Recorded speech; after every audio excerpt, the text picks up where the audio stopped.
Close to bow, my friends. I hope this finds you well. So, in today's gospel reading, which of course I will happily chuck in the description, we see the miracle of Jesus turning water into wine. It's actually his first miracle, and that we see in his ministry. The story takes place at a wedding in Cana. It's a small village in Galilee. Jesus and his disciples are invited, and his mother. They're invited to this wedding. Now, we don't know why Jesus was invited to this wedding. We don't know if it was through him, someone he knew. We don't know if it was someone through who his mother knew or one of the disciples. We just know that Jesus was there. Nevertheless, they're invited, and so they duly attend. Now, weddings were significant events, full of joy and festivity back then, and indeed now. Look at the average wedding. They're usually pretty big affairs. And it was also where Jesus performed the first of his miracles. Now, during the celebration, an unexpected problem arises. Now, we've all been there. We've all been caught short. Maybe the petrol's gone while we've been on a motorway. We've gone for a coffee and realised we're a pound short, so had to use the card. Whatever. The wine runs out at this wedding. Now, wine plays a vital role in Jewish weddings. It symbolises joy, abundance. It symbolises blessing. Running out of wine would not be a very good omen. It would also bring shame upon the couple and their families, their parents especially. So interestingly though, it's not actually Jesus who thinks to act first when all this is revealed, when the wine runs out. It's not the disciples who asked him to intervene on the couple's behalf either. It's his mother, Mary. And Mary, like all mothers, she's aware of her son. She's aware of his talents. She's aware of Jesus' abilities and his ability to do miracles. And so I love this. She also doesn't take no for an answer. I love this gospel because we see just how Mary has grown also. I mean, think about it. In Advent, we see that girl from the Magnificat. We see that girl from the Visitation, who is that young woman who's a bit trepidous, a bit nervous. She's like, well, if that's what God wants, that's what I'll do. She's not passive by any stretch, but she's still nervous, and who wouldn't be? And now we see her that she's grown, and she's a mother, and she's a little older, of course, and she's probably a lot wiser, and she's a true matriarch. And so she's not afraid. She just pushes Jesus forward. Even when he says to her, look, my time ain't here. I know this is not me yet. Mary's like, isn't it? Off you go. She just gives him a push. And she ignores him. And she tells the servants to do whatever it is Jesus tells them to do.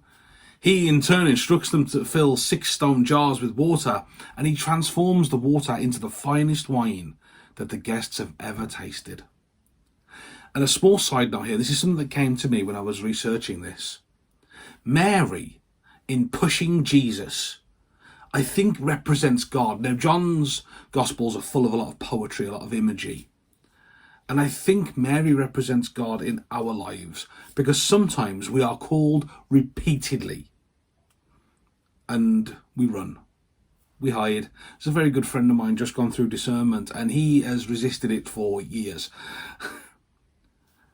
And every now and again, we just need a little nudge in the right direction. A little push just to get us to go where we're going.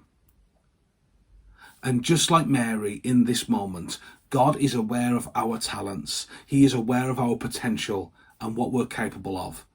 And so sometimes does the Mary thing and just pushes us a little bit.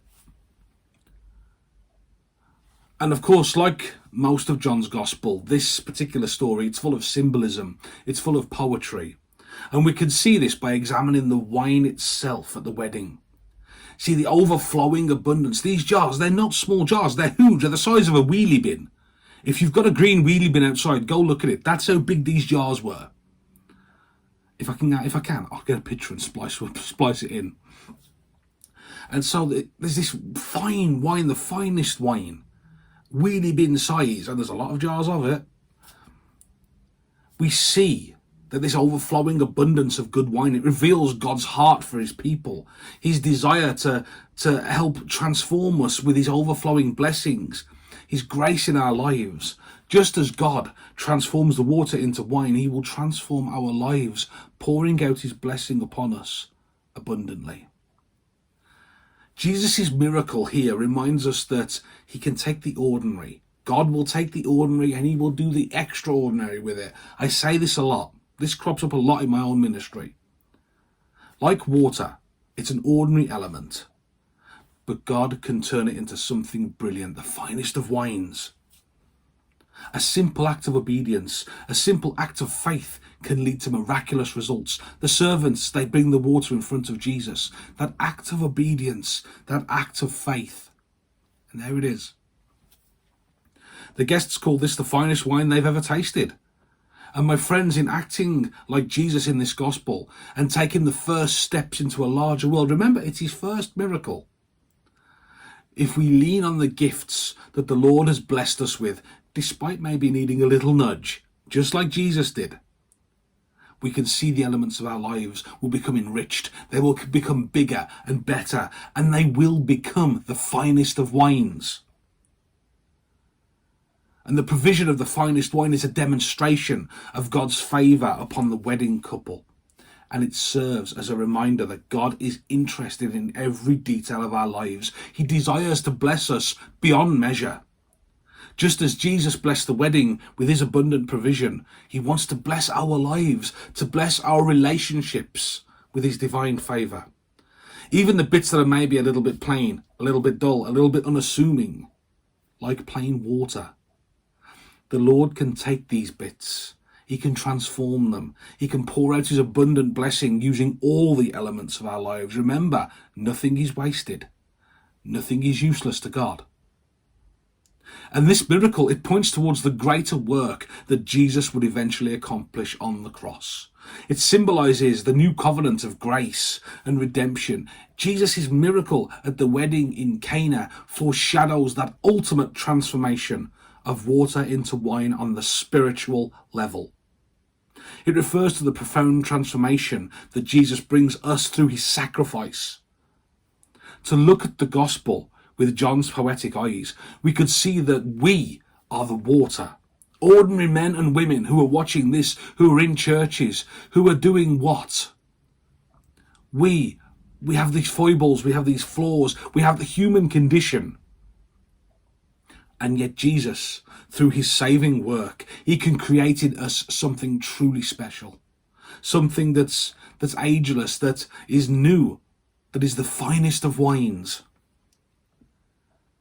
And so, my brothers and sisters, as we reflect on the miracle at the wedding at Cana, remember that God can transform our lives.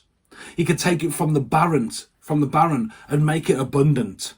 He can take it from ordinary and make it extraordinary. He's the God of overflowing blessings and grace. He desires to pour out his favour upon us. And while we may be a little bit reluctant at first, just as Jesus was at the wedding, he says, look, it's my turn, yeah? How many times have we said that? Applying for, it doesn't just mean ministry, applying for that job, talking to that really attractive boy or girl, doing the thing that we've always wanted to do. How many times do we sit back and go, it's not my time yet. It's not my time yet. Sometimes we need a Mary in our lives. Someone that can just come up with a gentle push and that liberates us to step out in faith, to achieve our potential as God intended. Just as Jesus turned water into the finest of wines, my friends, he can turn the ordinary into extraordinary. He can turn them into life-changing encounters. So let's embrace the transformative power of Jesus. Let's remember that God will often use water to create wine. And it's not just any old plonk. It's the finest of wines. God bless you, my friends, and take care.